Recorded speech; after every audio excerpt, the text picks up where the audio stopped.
You can train like an athlete, but if you sleep poorly, you're wasting most of your effort. A lot of people think recovery happens during the rest days, but actually, it starts the moment you touch your bed. So, what if I also told you that the way you eat could affect how well you recover and how well you sleep? Recovery is the phase where adaptation happens, when muscles rebuild, where your immune system resets, and when your memory builds stronger. Without good sleep or nutrition, training loses impact.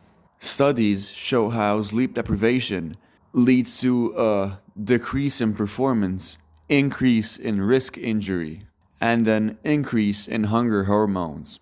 So, let's say you've trained hard, your muscles are sore, and now your mind is tired. Sleeping is where real progress begins. Let's break down what happens inside your body when you're actually resting, and why sleep might be the most powerful recovery tool you have. Your sleep cycles through two main stages: non-REM and REM sleep.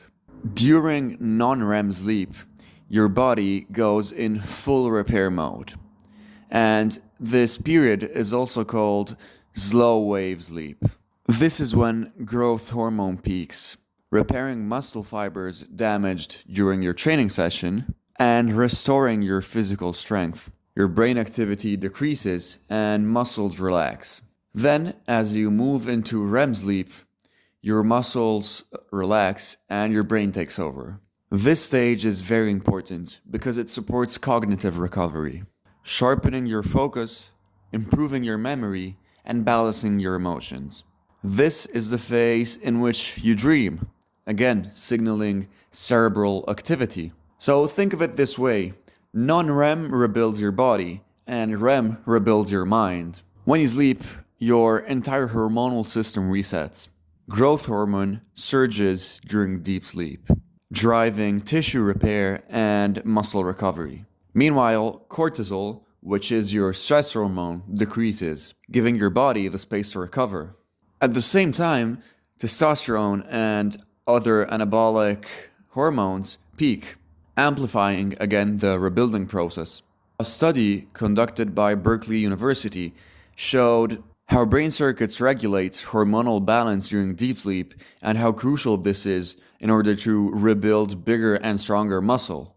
So, when you cut sleep short, you're not just tired, you're literally blocking your body's ability to recover. And again, it's not just your muscles that recover, but it's your brain too. Think of it as a cycle. You train, you sleep, you recover, and you train harder. But each step depends on the other. Without deep, consistent sleep, training cannot translate into real progress.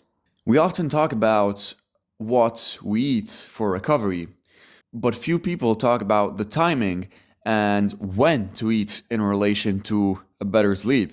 So let's break down how your nutrition choices literally decide if your body repairs during the night or if it stays in fatigue mode. Eating the right combination of protein and carbohydrates before bed is crucial to muscle recovery.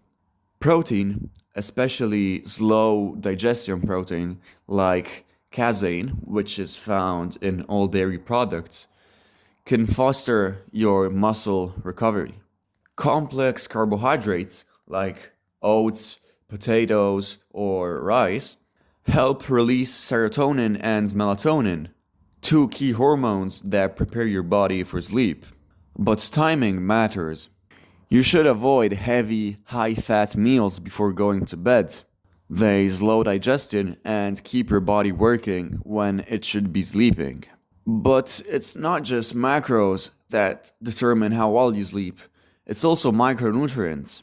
For example, magnesium helps your muscle relax, again reducing tension after a hard training session.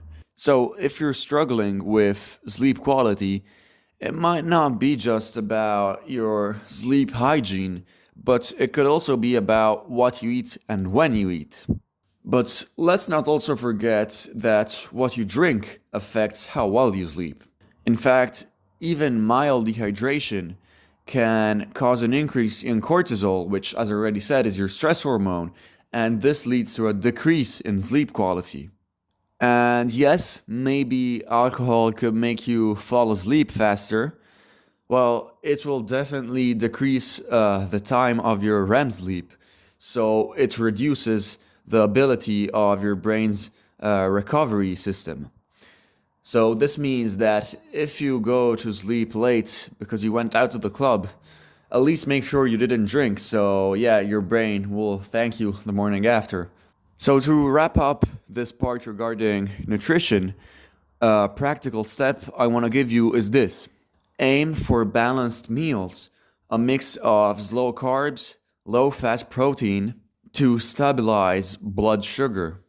Avoid sugar spikes or heavy junk food before going to bed because they could cause energy crashes and disrupt deep sleep. So, again, think of it this way: a smarter nutrition means deeper sleep, which means better recovery, which means better performance. So, it's all connected. Even your evening meal could translate into a better workout. So the next time you plan your nutrition, don't just eat for fuel, but eat for recovery.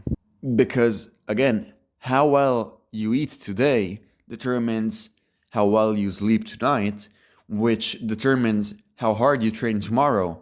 And of course, this on the long run translates into very different performances and results. So we've now covered the theory of recovery, but let's turn it into practical action. I want to give you some simple evidence-based actions that can turn your sleep into a better quality recovery session. Good sleep starts way before you hit your bed. So it's important that you set a same sleep routine every day. So going to bed approximately at the same time every day and waking up at the same time every day. The most important thing, in my opinion, is switching off the screens before you go to bed.